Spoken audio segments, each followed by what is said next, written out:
Buenos días, buenas tardes o buenas noches, dependiendo del horario en el que vean esta grabación de pantalla. En esta oportunidad voy a abordar el foro de contenido número 5, correspondiente a la colonización española, portuguesa y británica. Antes de comenzar, es necesario hacer una síntesis de que la colonización europea de América comenzó a finales del siglo XV, después de que Cristóbal Colón llegara en 1492 con el apoyo de la corona de Castilla. Asimismo, de ahí el Imperio Español toma impulso hacia comienzos del siglo XVI, más precisamente en el 502, y seguido del Imperio Británico un siglo más tarde, más precisamente en 1607. En cuanto a los primeros objetivos de estas tres potencias, se basaban en aspectos económicos y estratégicos. España, por su parte, buscaba una ruta comercial alternativa con Oriente a través del Atlántico.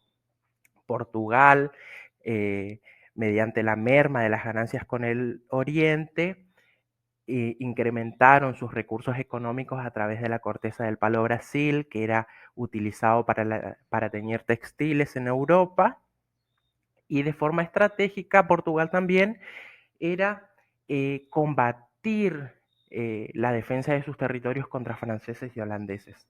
Gran Bretaña, por su parte, en el sentido económico, era primeramente cruzar América y llegar también mediante una ruta alternativa hacia Oriente para comercializar con China y Japón. Y una vez que llegaron al nuevo continente, se acentuaron en la isla de Carolina del Norte, donde los recibieron los indios, y volviendo a Gran Bretaña, fueron contando esas maravillas que habían visto. Luego Raleigh bautizó dicho lugar como Virginia y fue nombrado por Isabel I como Sir, ya que tuvo la tarea de colonizar estos territorios. En este sentido de colonización por parte de España, al llegar los europeos, notaron que en estas tierras habían recursos infinitos para el comercio y la economía de Europa, por los que se fueron asentando en los territorios propiamente dichos. En cuanto a la estructura social y política por parte de España, quienes ocupaban el primer estrato de la sociedad eran los españoles peninsulares, eh, al mismo tiempo que controlaban la sociedad y contaban con propiedades y derechos en educación, ¿sí? Seguido de los aristocracias criollos y los mestizos. Indios y negros ocupaban un lugar inferior con pocos derechos y recursos. Asimismo, quiero aclarar que mientras que los misioneros se dedicaban a la evangelización, los conquistadores exploradores se orientaban en las guerras y expansión de nuevos territorios dentro del nuevo continente. Portugal, por su parte, en cuanto a su estructura social, eh, estaba ocupado primeramente por los portugueses nobles, seguido de los mulatos, indios y negros, que realizaban diversas actividades y contaban también con pocos derechos y recursos, al igual que la sociedad española, como habíamos mencionado. Tenían origen y creencias varias. Los bandeirantes dentro de la potencia de Portugal se dedicaban a la exploración y caza de esclavos, y algunos también tenían origen portugués o mestizos con creencias y orígenes varios.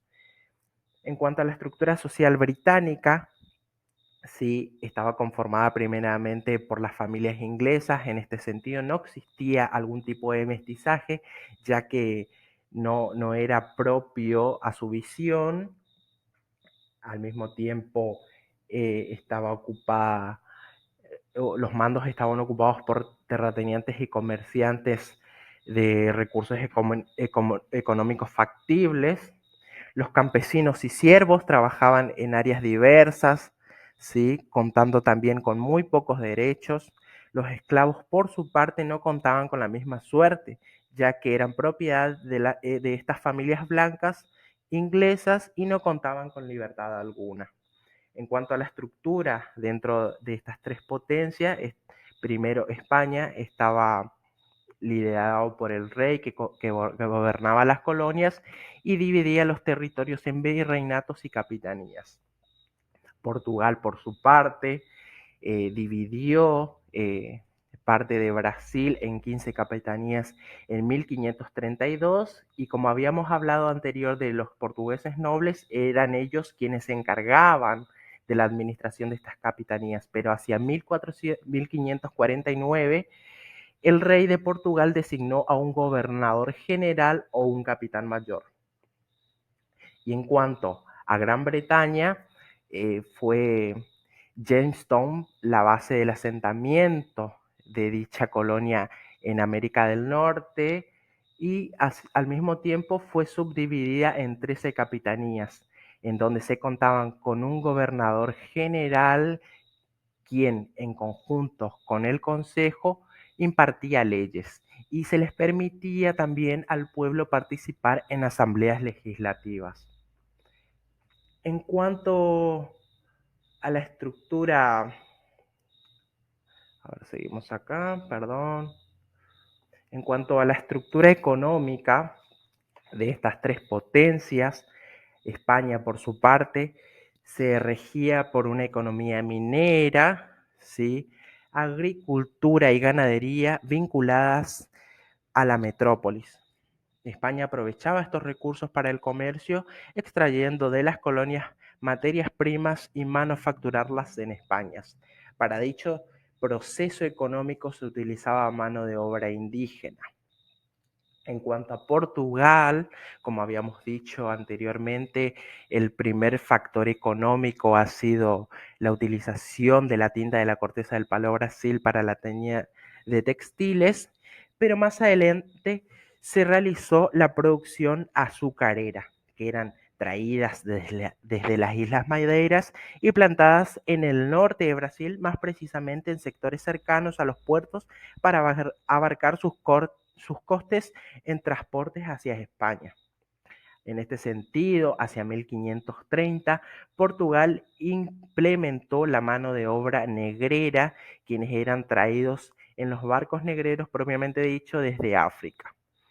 En cuanto a Gran Bretaña y su estructura económica, la economía se basaba en la economía de las 13 colonias, la misma consistía en la ocupación de tierras para la plantación de algodón y tabaco. Recordemos que, como habíamos dicho en la estructura social, no existía el mestizaje, por lo que los blancos ingleses desplazaban a los indígenas nativos americanos, haciendo un barrido indígena propiamente dicho, cuyos terrenos también, bueno, como habíamos dicho, fueron desplazando a los nativos americanos, ¿no? Asimismo, la agricultura y la ganadería fue factible y la exportación de estos productos agrícolas que eran producidos en el nuevo continente, tanto para excedente como, eh, eh, como parte de la economía de Gran Bretaña. En cuanto a la estructura cultural y religiosa, ¿sí? Podemos decir, por ejemplo, que España, por su parte, contaba con un arte que se manifestaba a través de la arquitectura con estilos barrocos, renacentistas y góticos, ¿sí? Su lengua oficial era la española, pero que a su vez se fueron incorporando palabras de otros idiomas como el andino o el mexicano. ¿Sí? En cuanto a la educación, se centraba en la religión, el derecho y la escritura. ¿Sí? En cuanto a la estructura religiosa, podemos decir que el catolicismo era el predominante en las colonias, ya que no solo evangelizaba, sino que también rechazaba otras creencias. Portugal, por su parte, y al igual que España, en su arquitectura representaba el estilo barroco, manieristas y renacentistas, implementando a su vez aspectos de la naturaleza y religiosos del lugar. Al igual que la lengua oficial, perdón, de Portugal era el portugués y al igual que en la religión se fueron incorporando diversos dialectos dependiendo de la región en la que se ubicaran. La educación estaba en manos de la iglesia y de la religión y también de las familias. Y en cuanto a la religión de Portugal, era similar al de España, que era la predominante, pero que al mismo tiempo se fueron fusionando con las de africanos e indígenas y que dio paso al sincretismo religioso. Y por último, Gran Bretaña, en su estructura cultural y religiosa, podemos decir que el arte se centraba en una arquitectura meramente europea, pero con influencias indígenas y de la naturaleza de la región. La lengua oficial era el inglés y al igual que España y Portugal, se fueron formando diversos dialectos dependiendo de la región. La educación se centraba en la ciencia, la filosofía y la alfabetización. Y en cuanto a la religión, se toleraba la diversidad de creencias en donde se encontraban el metodismo o el punitarismo.